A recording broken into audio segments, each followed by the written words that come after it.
बघताय तर भारी दिसतोय आपला हा कट वडा म्हणजेच पाव वडा. आपण तळून घेणार आहे. वा,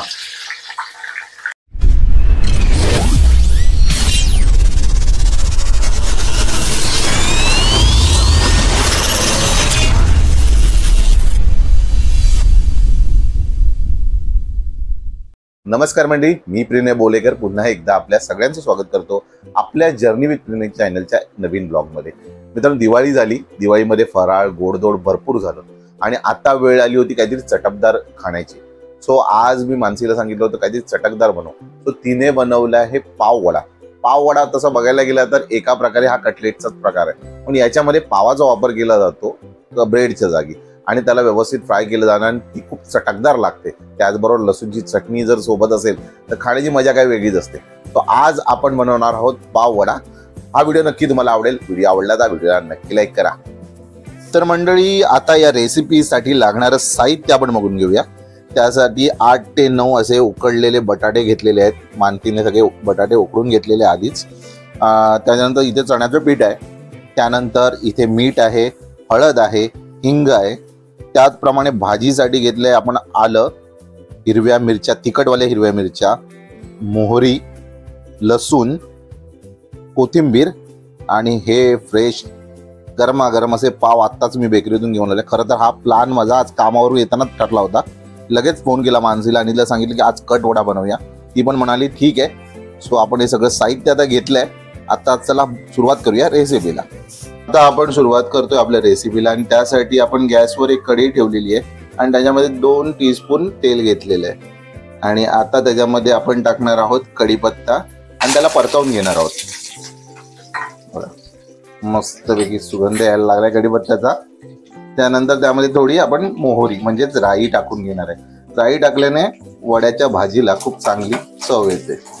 थोडंसं परतून घ्यायचंय, जास्त आपल्याला त्याला करपवायचं नाहीये आणि गॅस थोडा मंद आचेवरती ठेवायचा आहे. आता त्याच्यानंतर आपण मिरची, आलं, कोथिंबीर, लसूण याचीही पेस्ट बनवली आहे. ती आपण आता फ्राय करून घेणार आहोत तेलामध्ये थोडीशी. आणि तेल कमी वापरायचं आहे, कारण नाहीतर मग त्या भाजीला फुल तेलकटपणा येतो आणि वड्याची भाजी जी असते ना ती व्यवस्थित बनत नाही. तर या तिखट मिरच्या आपण घेतलेल्या आहेत जेणेकरून वड्याच्या भाजीला तिखटपणा येईल. आणि व्यवस्थित याला तेलात परतवून घ्यायची आहे. जास्त करपवायची नाही, नाहीतर मग या पूर्ण भाजीला कडवटपणा येतो. आता याच्यामध्ये आपण टाकणार आहोत 1 चमचा हळद, छोटा चमचा टीस्पून हळद टाकणार आहे. आणि त्याचबरोबर चवीसाठी हिंग. हिंग हे आरोग्यदायी असतं, तर प्रत्येक जेवणाच्या पदार्थामध्ये हिंगाचा वापर करणं गरजेचंच आहे. सो आता हे सगळे मसाला आपण एकजीव करून घेतोय. एकूणच सगळे मसाले आता एकजीव झालेले आहेत आणि छानसा सुगंध पण यायला लागलाय आला, लसूण. तर आता मसाला व्यवस्थित शिजून झालेला आहे आणि आता याच्यामध्ये आपण जे बटाटे घेतले होते ना ते बटाटे आपण याच्यामध्ये टाकणार आहोत. त्याला आपण थोडं ना किसून घेतलंय, कारण कसं होतं काही वेळा बटाटा कमी शिजला असला की तो कडकपणा राहतो. तर आपण त्यासाठी किसून घेतलंय जेणेकरून या भाजीमध्ये तो बटाटा व्यवस्थित स्मॅश होईल आणि सगळा मसाला त्याला व्यवस्थित लागेल. आता याच्यामध्ये आपण चवीपुरतं मीठ टाकून घ्यायचंय आणि हे पूर्ण मिश्रण एकजीव करून घ्यायचंय.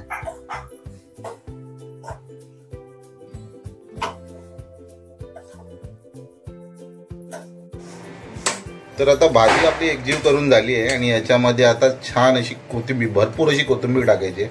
वड्याच्या भाजीमध्ये जर कोथिंबीर खूप असेल ना तर वडा खायची मजा काही वेगळीच असते. सो आपण खूप अशी कोथिंबीर पण टाकून घेतली आणि याला पुन्हा एकदा एकजीव करून घ्यायचं. अशा प्रकारे आपली ही कट वड्याची म्हणजे पाव वड्याची भाजी आता तयार झाली. याची तुम्ही नॉर्मल बटाटा वडे सुद्धा बनवू शकता किंवा तुम्ही कटवडा किंवा पाव वडा सुद्धा बनवू शकता.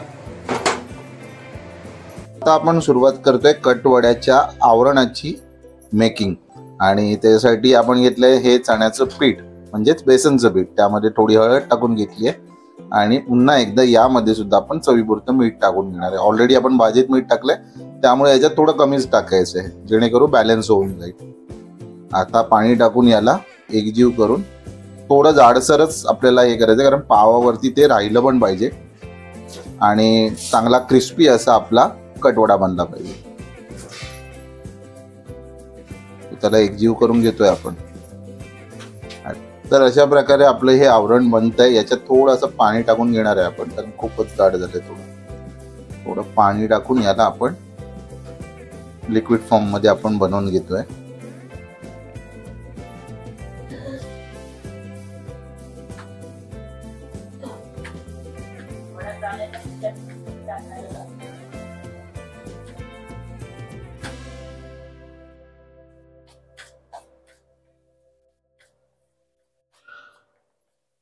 अशा प्रकारे आता आपलं हे बेसनचं आवरण म्हणजेच वड्याचं आवरण आता तयार झालंय.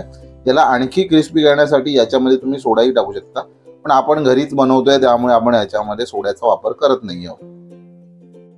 आता आपण कटवडा बनवण्याच्या प्रक्रियेला सुरुवात करतोय. त्यासाठी पाव कापून घेतोय आणि अशा प्रकारे आपण आता एक एक करून हे पाव मधोमध कापून घेतोय आणि त्याच्यानंतर याच्यामध्ये जी भाजी आपण बनवली आहे ती आपण फीड करणार आहे. तुम्ही बघा अशा प्रकारे ही आपण भाजी बनवून जी घेतलेली आहे ती आता याच्या मध्यभागी लावणार आहे.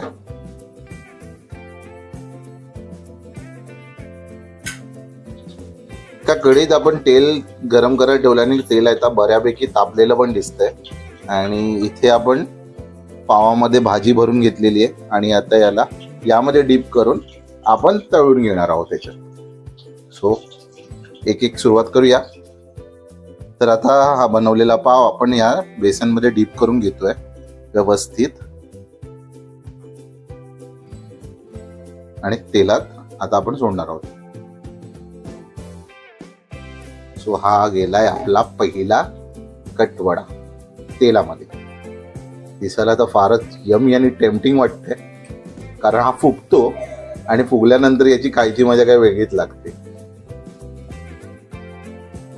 तर बघताय तर भारी दिसतोय आपला हा कटवडा म्हणजेच पाव वडा.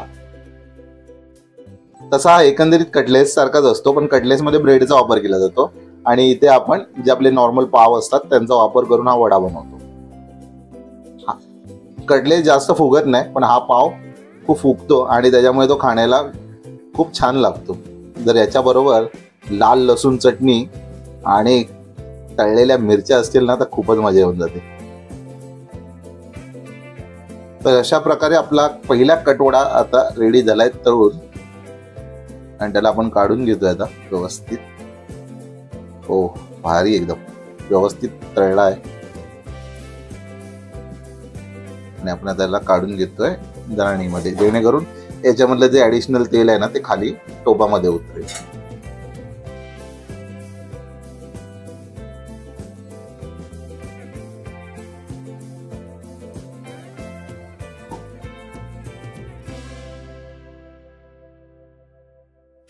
गरमागरम वड्याबरोबर किंवा कटवड्याबरोबर तिखट तिखट तळलेल्या मिरच्या खायची मजा पण काय वेगळी असते.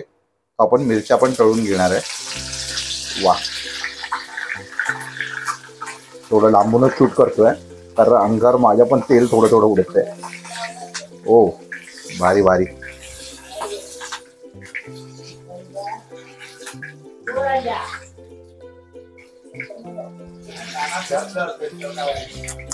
तर अशा या मिरच्या तळून झालेल्या आहेत.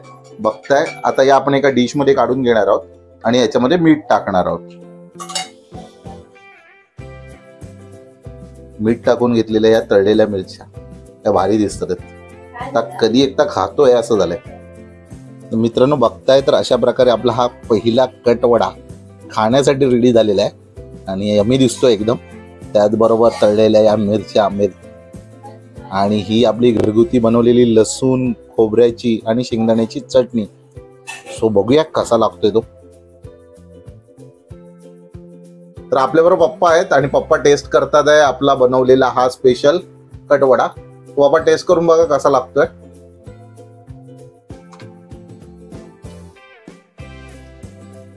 छान एकदम मस्त झणझणीत आणि एकदम त्याच्याबरोबर ही चटणी बनवलेली आहे ती चटणी सुद्धा चांगल्या प्रकारे. ही बघा ही जी चटणी आहे जी तंबूर ठेवलेली आहे ही चटणी आम्ही आज बनवलेली आहे आणि त्याच्याबरोबर हा कटवडा आणि वडापाव याचा आनंद पप्पा घेतात आहे आणि खूप खुश झालेत ते सुद्धा. तर मित्रांनो, कसा वाटला तुम्हाला आजचा व्हिडिओ आवडला असेल तर व्हिडिओला नक्की लाईक करा, तुमच्या मित्रांपर्यंत शेअर करा. ज्यांनी अजूनही माझ्या चॅनलला सबस्क्राईब केलं नसेल त्यांनी सबस्क्राईब करायला विसरू नका आणि शेजारी असणारं घंटीचं म्हणजे बेल आयकॉनचं बटन दाबायला विसरू नका, जेणेकरून येणाऱ्या प्रत्येक व्हिडिओचं नोटिफिकेशन तुम्हाला सर्वात पहिल्यांदा मिळेल. आणि असंच पुन्हा भेटूया एका नवीन व्हिडिओ सोबत. तोपर्यंत आपली रजा घेतो. धन्यवाद.